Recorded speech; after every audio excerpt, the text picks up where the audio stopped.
Supe de ella no hace mucho, luego del fallecimiento de la mamá de un vecino. Eran personas de bajos recursos, pero con todo el respeto que se merecen, puedo decir que ellos eran el ejemplo perfecto de cómo podía terminar uno si dejaba de esforzarse por salir de esa situación. Ahora que lo pienso, su destartalado hogar no cambió ni un poco en los 30 años que fueron mis vecinos. La mujer era madre soltera, obesa, y no recuerdo que haya trabajado nunca, ni sus hijos le habían seguido el ejemplo. En alguna ocasión, recuerdo que mi vecino llegó a cursar clase en mi salón, pero no asistió más que un par de semanas. No tenían vocación de nada. ¿Han escuchado del tío todólogo? Pues mi vecino era exactamente lo opuesto. Era pésimo mecánico, mediocre electricista, estudiante abismal.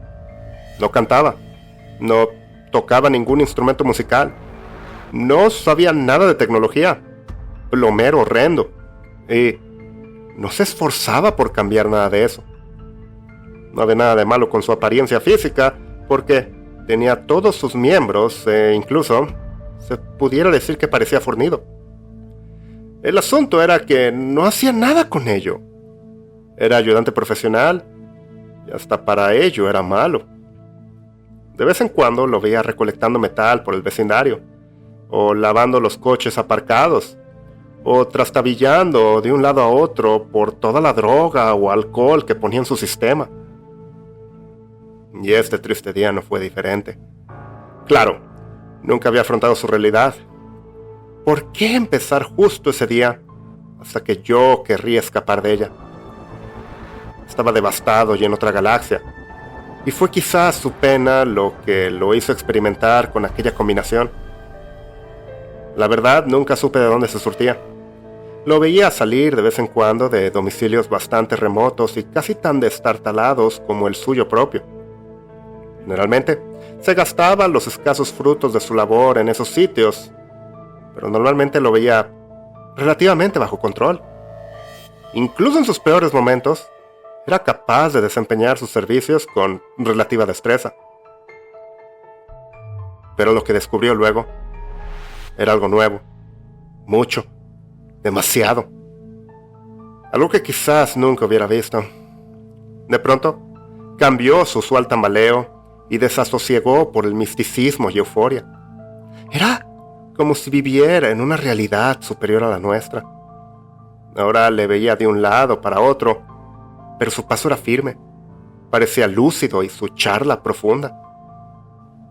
Normalmente hablaba con nadie, pero de que parecía interesante, parecía.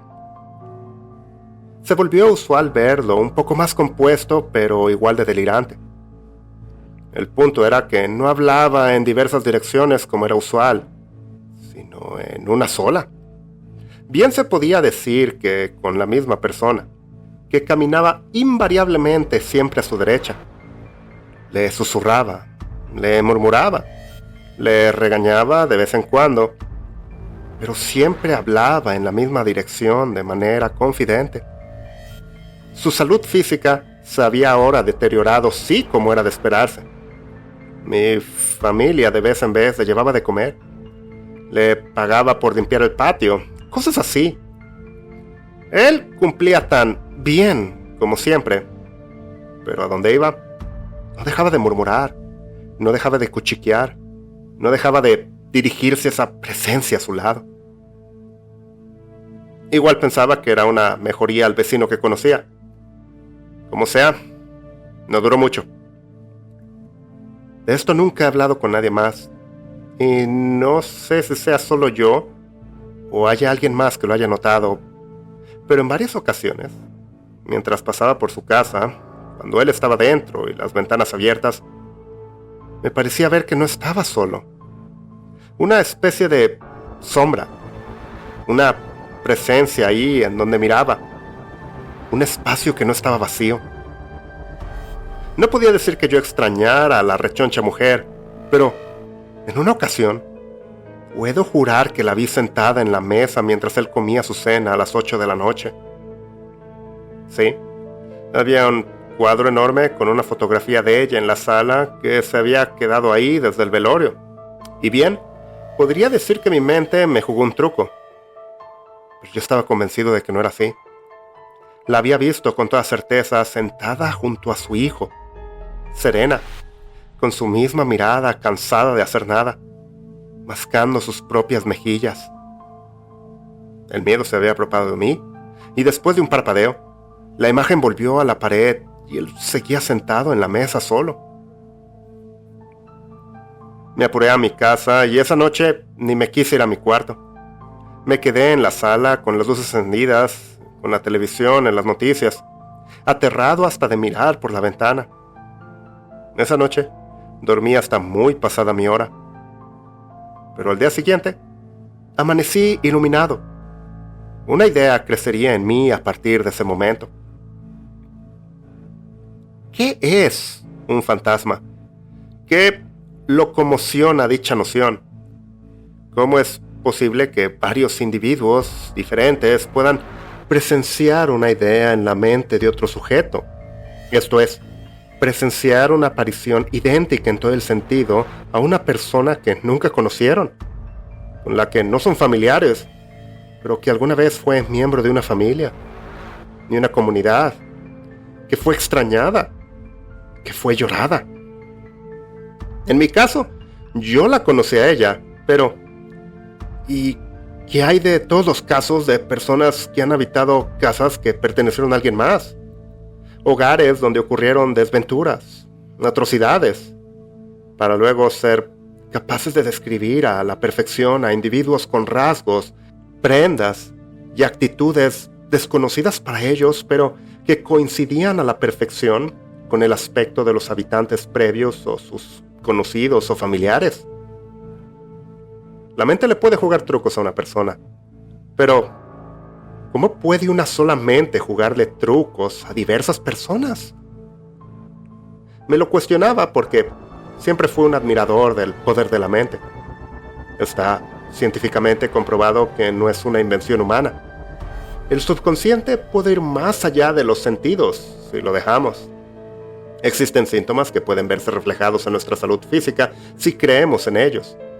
Salpullidos, vómitos, aturdimientos, urticarias, etcétera, etcétera. Después de todo, el humano se ha acostumbrado a subsistir usando apenas el 10% de su capacidad cerebral. Un famoso y documentado caso le dio la vuelta al mundo de una telépata rusa que detuvo el corazón de un sapo con solo concentración y tiempo sin siquiera tocarle. Antes de ser descartadas como anticuadas, las virtudes de las regresiones eran ampliamente utilizadas para acceder a las memorias más remotas que incluso su petador dudaba que hubieran existido. Una persona psicópata tiene la capacidad de burlar un polígrafo con la facilidad de un santo, aunque sea un método ampliamente aprobado de detección de mentiras. El solo poder de creer en sus palabras. Creer su realidad puede ayudarles a burlar a la ciencia con palabras. ¿Podía entonces alguien con ese instinto activado burlar a la realidad con su mente? ¿Y qué si nos hubiéramos olvidado de cómo acceder al resto de nuestra capacidad? ¿Y qué si existe el perfecto equilibrio químico capaz de romper esa barrera entre nuestro consciente y nuestro subconsciente?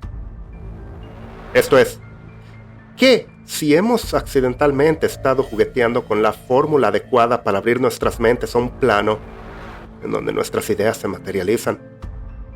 Una partida, una desgracia, una tristeza muy profunda. Todas son situaciones que generan dolencias internas y no es raro tratarles con el equilibrio correcto entre terapia y medicina.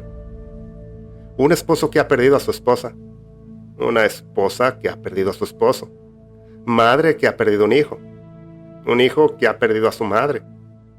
No hay nadie con mayor deseo de sentirse mejor que alguien que añora a quien se ha ido al otro lado.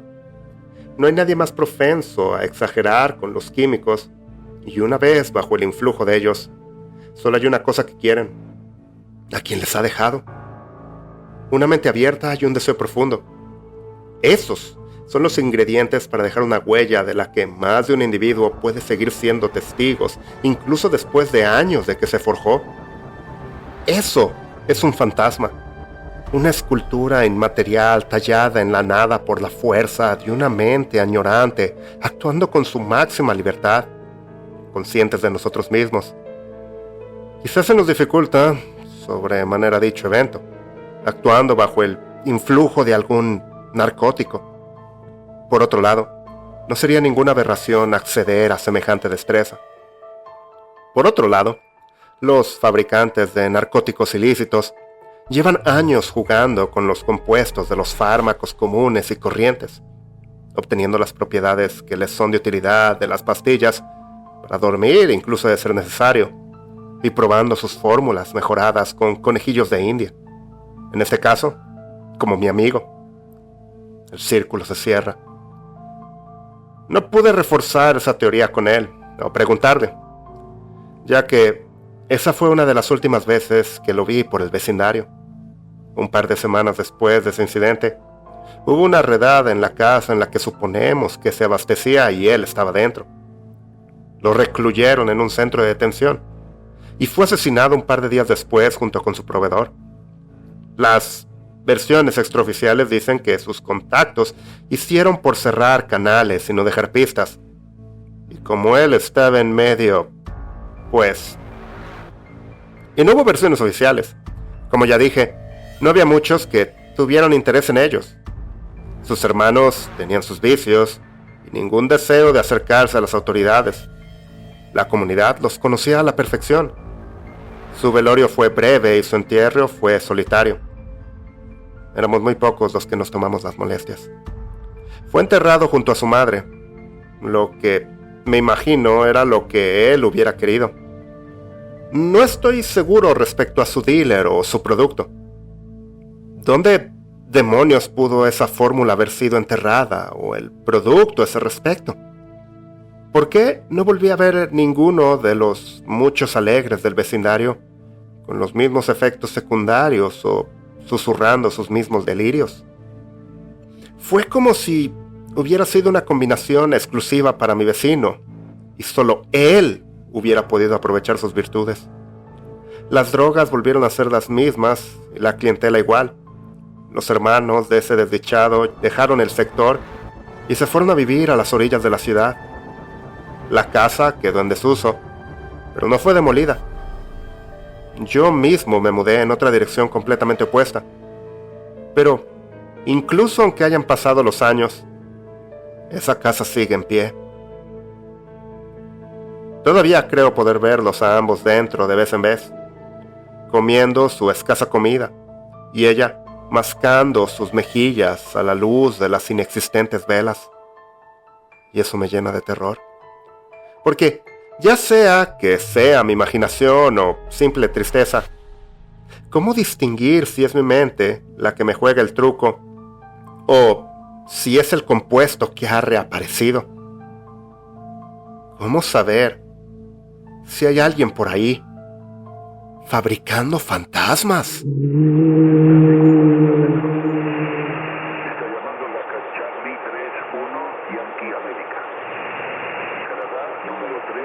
Acaban de escuchar Retradona, un archivo compartido por Hugo Rivas.